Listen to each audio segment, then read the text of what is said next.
Mirror, mirror on the wall, what's the spendiest quarter of them all?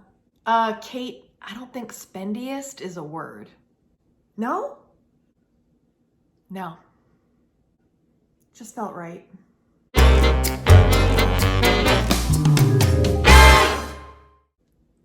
Get out your notebook and pen, K-Squad. It's time to work on our summer budget. Quarter 3 is on the horizon, and traditionally, this is the quarter with the most spending action of all 4 quarters. Let me remind you why this is. Number 1, I'm a Mainer. I'm from Maine, and I've endured the long winter, mostly inside. Some of you might be like, Kate, a lot of Mainers, a lot of New England folk like to be outside, skiing and snowshoeing. Absolutely! I'm just not one of them. I'm an indoorsy kind of girl. So for me, summer, the weather is amazing and I want to get out in it and I want to have a good time. The next reason is up here in New England, there are some restaurants that are only open in the summer. Some delicious seafood restaurants, some amazing ice cream shops that are only open exclusively in the summer. Another reason is I get a little time off. Hey! And lastly, it's Kaden's birthday. So I've got to set a little aside for that also. Despite this amazing weather and the fact that there's a lot going on in this season, we want to always remember to live below our means. If you never spend more than you earn, you will never be in debt. Facts. I like to go category by category, and you know I only have 4 categories, so let's get started on the first one.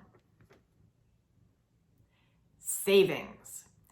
I like to always start with savings because it is important to me to save. You guys know my ultimate goal is to pay off my home early, and it's always right here. Just knowing that that is a goal, I always make it a priority. I don't know if I've ever told you this before, but my goal currently is always to try to save $1,000 a month.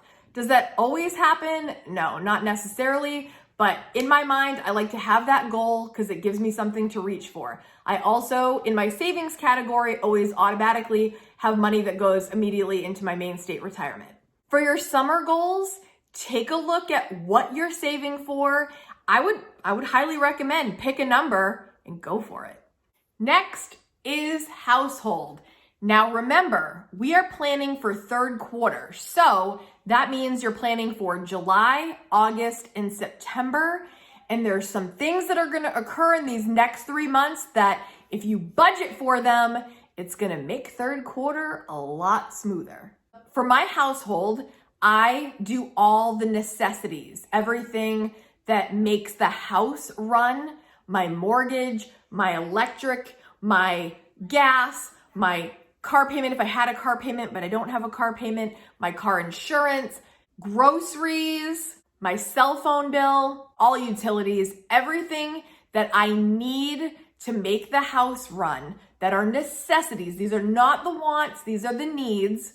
That's what's in my household category. So the first thing I think of is my electric bill is gonna be a little bit higher in the summer because I run the air conditioning. I have window units that I put in the windows for the summers to cool us down because it can get really hot, especially in this room that I'm sitting in right now because of the high ceilings.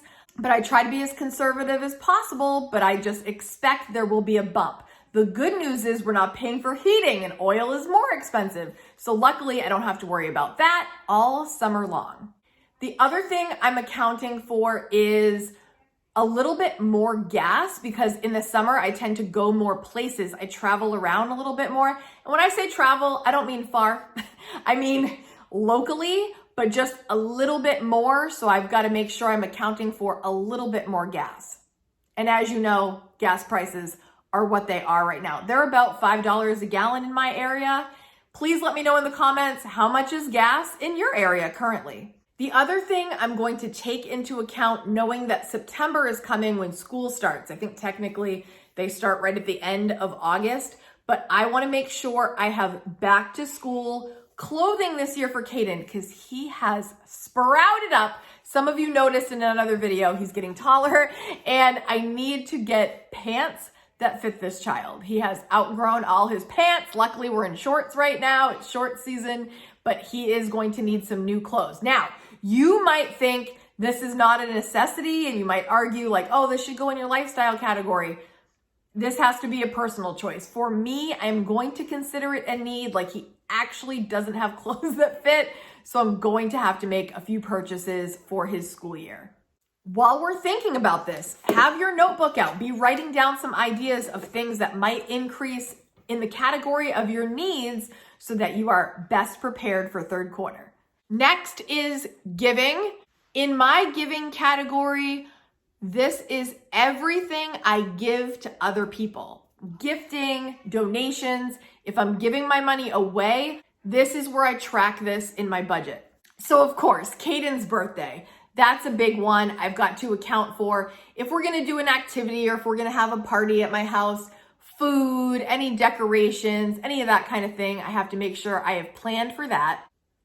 We have a lot of summer birthdays actually, and oh my gosh, you guys, everybody has that month where you get slammed with family birthdays or family events, could be anniversaries, etc. For me, it's September. Let me know in the comments, what is your month of the year that you get slammed with birthdays and it's like one of those times where it's like give, give, give? Let me know in the comments. If you have any summer weddings, baby showers, bridal showers, any of that kind of thing, maybe just keep an eye on that and decide how much you can spend or how much you want to spend and account for that.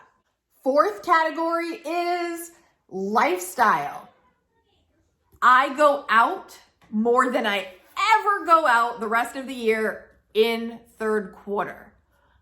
I need to capitalize on this time, the weather, the socializing. It is good times here in Maine, my friends, and I want to make sure I'm spending on experiences. So in my lifestyle category, these are all the things that I don't have to do, not mandatory, definitely not necessary, but that I choose to do.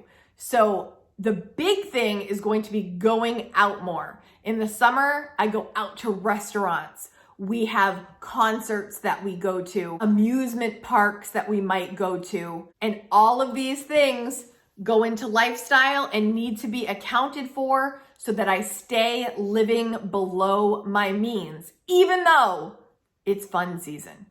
As Thomas J. Stanley said, whatever your income, always live below your means. So this might be something to consider over the summer. Say you need to spend more because of like things that are going on, like I feel like I'm gonna spend more. Maybe you need to pick up a little bit of overtime. Maybe you need to pick up a little side hustle. Is there anything you can do to bring in more income if you need to? I think it's really weird. I was watching this video recently. And it was a really cringe video. And they were like, we don't like living below our means. The key is to raise your means. Cool, raise your means. But even if the means get raised, you still have to live below those means to not go in debt. I don't understand why they're like, well, you need to raise your means. Great, congratulations. If you can raise your means, awesome. But no matter where the means get, you still gotta live below the means to make it happen. You know what I'm saying? I don't know. That's how I feel. That's what I stand behind. And I'm not against making more, obviously. But no matter what that income level is, you've got to go a little lower if you don't want to get into debt. It's just math. I've shared in previous videos that my first quarter is low spend. My second quarter is a moderate spend. My third quarter is a high spend. And the fourth quarter kind of finishes with a moderate to high.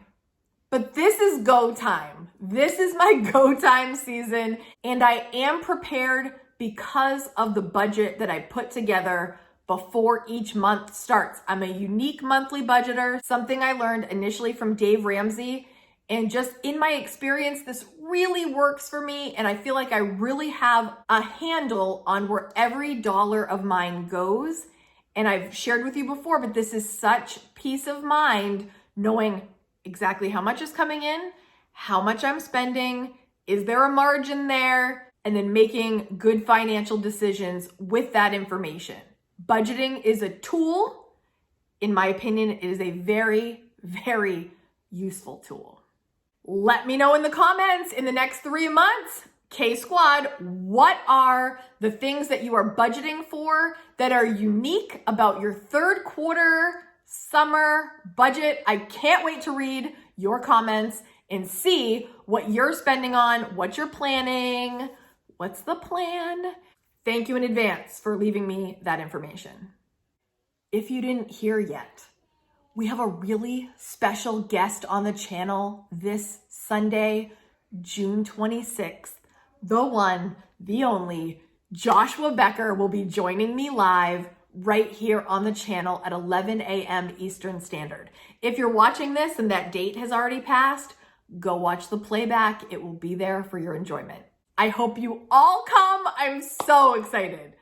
If you like this video, please smash that thumbs up. It lets the YouTube algorithm know that this is a video that you're interested in, and it will also help other people get this video into their feed so they can talk about their summer budget. And also, if you want more, I'm gonna leave you a video right here for you to watch next that I think you're really gonna enjoy.